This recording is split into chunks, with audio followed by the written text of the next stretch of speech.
Oh man, you know what I gotta do too before we start this video? Holy shit. Y'all didn't remind me. Maybe we'll do that tomorrow. You think I should wait for tomorrow? Damn, Gunna music videos. Damn, I didn't even think about that, man. Thank you.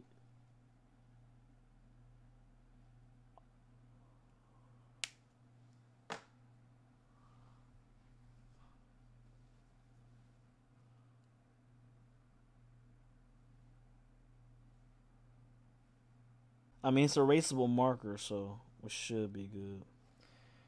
Oh my god. Anyways, um, Gunna, man, as you guys know, man, finally dropped his album. Came out of nowhere. We knew Bread and Butter came out, but we did not expect that album to follow up so soon. I was expecting at least maybe end of the summer, towards like October, end of July type shit. I did not expect it to drop first week or second week of June. And I must say, man, over the last week that I've been listening to it now, man, it's been dope. It's been a hell of an experience. I loved it. Turbo was on the album. About what 5 tracks he produced, 4 or 5 tracks. I thought that was fucking fire. That was confirmed that he still has Turbo behind his side because a lot of the industry kind of you know turn their backs to Gunna. We all know how the whole snitching thing is now against G Code for all the suburban gangsters and the real gangsters out there and just the whole world in general. Even Buddhists don't like snitch. Apparently, I don't even know, bro. At this point, if you're a snitch, you're like basically a terrorist. It kind of makes no sense. But Gunna dropped the album, and with I would say certain expectations because I feel like a lot of people were, while a lot of the fans were ready for Gunna. I know there was a lot of haters and a lot of people that were ready for Gunna to fail and ready to talk shit on that album and to, bring all that negativity and saying that he couldn't do whatever he couldn't do. Now, his first week numbers, according to my chat, you guys can correct me if I'm wrong, was about 80K. That's about 40K off of what I was thinking. I predicted 115K. 120K. Don't quote me on that. Again, I believe it was around 120K, 115K. I thought he was at least doing 100K first week. I thought it was going to be number one. I thought it was going to be at least 100K. But again, you guys remember, no rollout. Bread and Butter came out, and then he just announced, hey, I think it was on a Tuesday. He said this Friday my album's coming out. Boom, that was it. And so he did 80K first week, and it's crazy because it is not the 300K, 250K. No, I think yeah, 250K is what DS4 did. And I remember he was competing against The Weeknd. And he beat The Weeknd for the number one spot. That was crazy. I remember that. That was a moment right there. And no features. Yeah, no features as well. So that was 80K. No industry support. No nothing. He did 150K first week. Okay, so he did 150K. I thought it was 250K. My bad. He did 150K on DS4. That was dope. And he was slowly on the rise. Everybody was loving. Pushing P was going crazy at that time. 150K. That was with all the promo and everything announced and what we knew was coming, and the battle of The Weeknd versus Gunna as well. That was another thing. So for this one to just drop out of nowhere, also being his most personal album, I feel like going back to it now, I can see the similarity in tracks that a lot of people were talking about. Some people were saying that these tracks sound very repetitive, and there is a couple of the tracks. I think about four tracks on the album that I do skip, or kind of just not today or not right now, and I skip it. I go to the next one.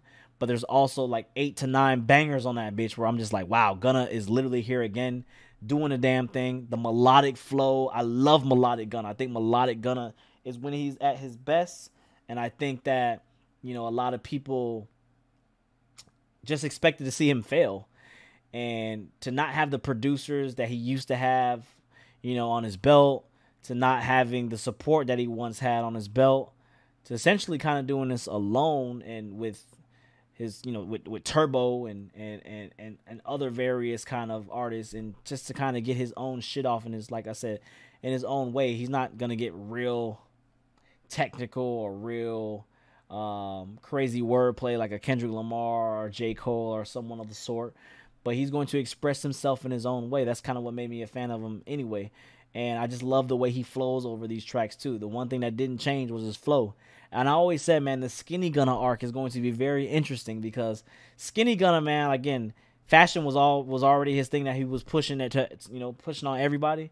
And now that he's more skinnier, he can fit into more designer clothes. Designer clothes is meant for skinny niggas, if y'all didn't know that. Designer clothes is not meant for big people.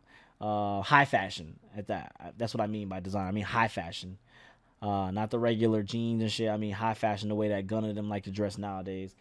That is meant for skinnier people. So with that build and him doing that, him with his mind focused, I feel like he'll hit a lot of topics on his album and a lot of shit that he had to say. Somebody had that rap counter that they had where they were literally like, how many times did he talk about bitches and how many times did he talk about the allegations and how many times did he talk about certain shit, and he was very clean throughout the album, just kind of morally focusing on himself and reflecting on all of the decisions and all of the actions that were made in the last year, and basically kind of throwing some shade at the people that kind of shit on him, in the last year and whatever, and saying what they had to say, and Gunna kind of confirming that, yo, y'all wasn't even here from the get go. I'm gonna need some, like, there's a line in there where he was like, yo, I let you borrow some money, I'm gonna need that shit back. That's kind of tough asking for some money back, especially because you ain't got it for real. If I'm asking to borrow money, I know I ain't got it. I think Fat Gunna era too, yeah, it's pretty funny. Like him having to deal with the IG comments with the cheeseburgers and all that.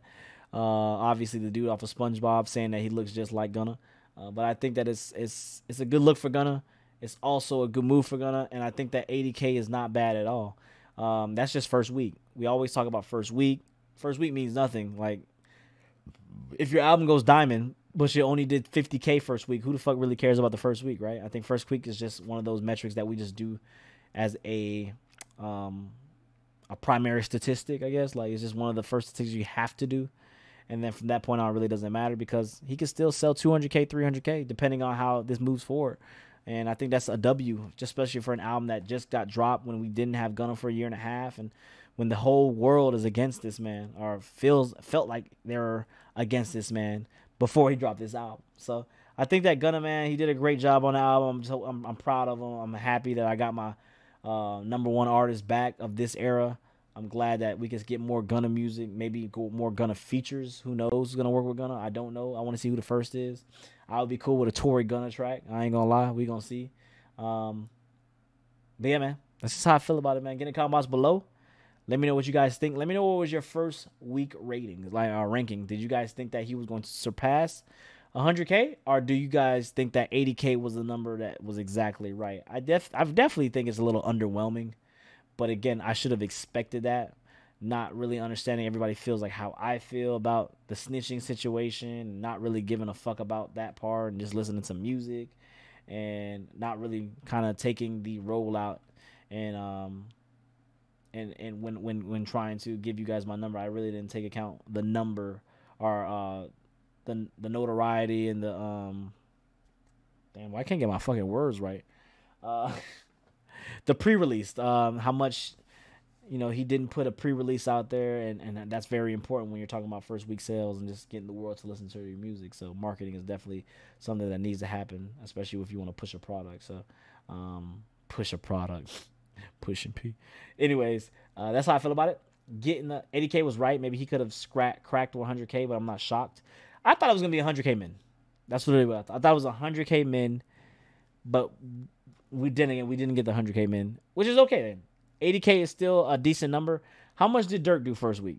That's what I really want to know. Let's get the real questions here. How much did Dirk do first week?